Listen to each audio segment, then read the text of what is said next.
നാം പഠിക്കുന്തോറും പ്രപഞ്ചം നമ്മെ അത്ഭുതപ്പെടുത്തിക്കൊണ്ടേയിരിക്കും. ഒരു മനുഷ്യൻ തന്റെ ആയുസിന്റെ മുഴുവൻ സമയവും യാത്ര ചെയ്താലും നമ്മുടെ സ്വന്തം ഗാലക്സിയായ മിൽക്കി വേ ഗാലക്സിയെ കടക്കാൻ സാധിക്കില്ല. നമ്മുടെ ഭൂമിയിൽ യാത്രകൾക്ക് ദൂരമളക്കാൻ നാം കിലോമീറ്റർ ആണ് ഉപയോഗിക്കുന്നത്. എന്നാൽ സ്പേസിൽ ലൈറ്റ് ഇയർ ആണ് ഉപയോഗിക്കുന്നത്. പ്രകാശം ഒരു സെക്കൻഡിൽ 3 ലക്ഷം കിലോമീറ്റർ സഞ്ചരിക്കും. അപ്പോൾ പ്രകാശം ഒരു വർഷം കൊണ്ട് സഞ്ചരിക്കുന്ന ദൂരമാണ് ഒരു പ്രകാശവർഷം എന്ന് പറയുന്നത്. അത് ഏകദേശം 10 ട്രില്യൺ കിലോമീറ്റർ വരും. ഇപ്പോൾ നമ്മുടെ പ്രപഞ്ചത്തിലെ ഏറ്റവും വലിയ ഘടന കണ്ടെത്തിയിരിക്കുകയാണ് സയന്റിസ്റ്റുകൾ.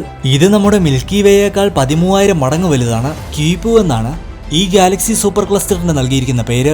ഈ സൂപ്പർ ക്ലസ്റ്ററിന്റെ ഒരറ്റത്ത് നിന്നും അങ്ങേയറ്റം വരെ കടക്കണമെങ്കിൽ 130 കോടി പ്രകാശവർഷം എടുക്കും.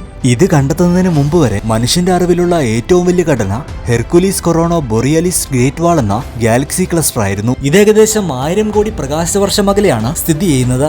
ഗാലക്സികൾ എങ്ങനെ ഉണ്ടാകുന്നു എന്നതിനെ പറ്റിയൊക്കെയുള്ള വിവരങ്ങൾ ഇത്തരം സൂപ്പർ ക്ലസ്റ്ററുകളിൽ നിന്ന് ലഭിക്കുമെന്ന് ഗവേഷകർ കരുതുന്നു. നമ്മുടെ ഈ പ്രപഞ്ചം അനന്തമാണ്. ഒരിക്കലും നമുക്കിതിനെ പൂർണ്ണമായും പഠിക്കാൻ സാധിക്കില്ല.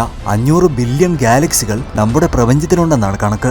നമ്മുടെ മിൽക്കി വേ ഗാലക്സിയിൽ മാത്രം 100 ബില്യൺ നക്ഷത്രങ്ങളാണുള്ളത്. അപ്പോൾ ഇത്രയും ഗാലക്സികളിലായി എത്ര നക്ഷത്രങ്ങളാണ് ഉണ്ടാവുക? അത് നമുക്ക് ചിന്തിക്കാവുന്നതിനും അപ്പുറമാണ്.